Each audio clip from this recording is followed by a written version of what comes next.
दोस्तों अगर आपको ये वीडियो पसंद आए तो वीडियो को लाइक करें, सब्सक्राइब करें और इस घंटे को बजाय ऑल प्रेस करें हमारी वीडियो सबसे पहले देखने के लिए।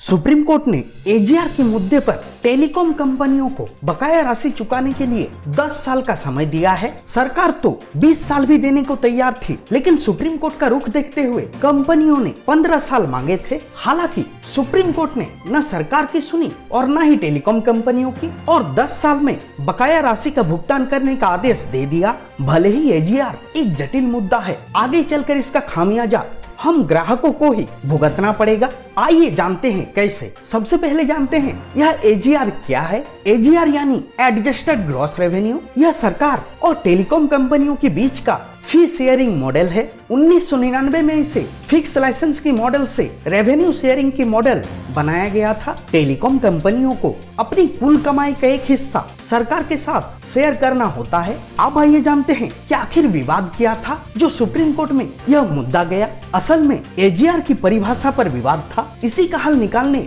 यह मसला सुप्रीम कोर्ट पहुंचा था। सरकार चाहती थी कि एजीआर में टेलीकॉम कंपनियों की सभी रेवेन्यू शामिल होगी, वहीं टेलीकॉम ऑपरेटर सिर्फ कोर सर्विसेज से मिलने वाली रेवेन्यू का हिस्सा देना चाहते थे। 24 अक्टूबर 2019 को सुप्रीम कोर्ट ने तय किया कि एजीआर की परिभाषा वही होगी जो सरकार कह रही है, यानी पूरी रेवेन्यू उसमें शामिल हो गई। अब आइए बताते हैं किस कंपनी पर कितना बकाया है। सुप्रीम कोर्ट के फैसले के अनुसार टेलीकॉम कंपनियों पर 1.69 लाख करोड़ रुपए की वसूली निकली थी। इसमें भी 26,000 करोड़ रुपए दूरसंचार विभाग को मिल गए हैं। मार्च 2020 में एयरटेल पर करीब 26,000 करोड़ रुपए बकाया है। वोडाफोन आइडिया पर 55,000 करोड़ और टाटा टेली सर्विसेज पर करीब 13,000 करोड़ रुपए बकाया है। जियो पर 195 करोड़ रुपए वसूली निकली थी, जियो ने इसको चुका दिया है। अब जियो पर कुछ बकाया नहीं है। अब आइए आपको बताते हैं एजीआर डील चुकाने के लिए टेलीकॉम कंपनियां पैसे कहां से लाएंगी। आपको बता दें कि सुप्रीम कोर्ट ने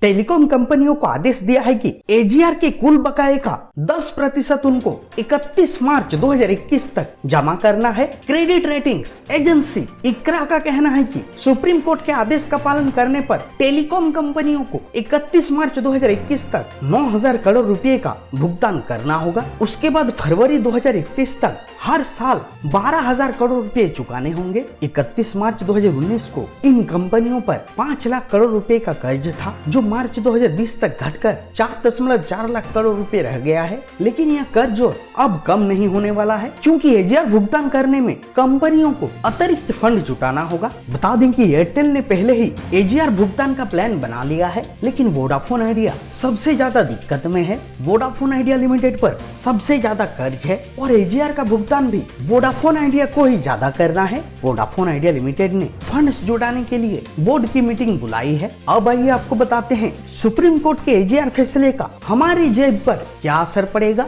यह समझ लीजिए कि देर सवेर हमारी ही जेब पर असर पड़ना है। अभी भारत में प्रति यूजर औसत राजस्व यानी ARPU दुनिया में सबसे कम 80 से 90 रुपये है। यदि वोडाफोन आइडिया को अपनी वित्तीय स्थिति को मजबूत करना है तो उसे ARPU 120 रुपये तक लेकर जाना होगा। यह आसान नहीं है। पिछले साल दिसंबर में जियो समेत सभी टेलीकॉम कंपनियों ने दरें बढ़ाई थी। अब जल्द ही टेलीकॉम कंपनियां दोबारा ऐसा कर सकती है, क्योंकि उन्हें एजीआर का बकाया चुकाना है। एनालिस्ट भी यही कह रहे हैं कि यदि वोडाफोन आइडिया की स्थिति और खराब हुई तो यह भारतीय बाजार के लिए अच्छा नहीं होगा। उसके बंद होने के बाद सिर्फ 2 ही निजी कंपनियां जियो और एयरटेल ही रह जाएंगी, जो कंज्यूमर्स के लिए बहुत अच्छा नहीं होगा। बहरहाल वोडाफोन आइडिया लिमिटेड और एयरटेल को एजीआर के बकाये को चुकाने के लिए अपनी कॉल और डेटा की कीमतों को बढ़ाना होगा। टेलीकॉम न्यूज़ की report. For the latest telecom news, subscribe to this channel now.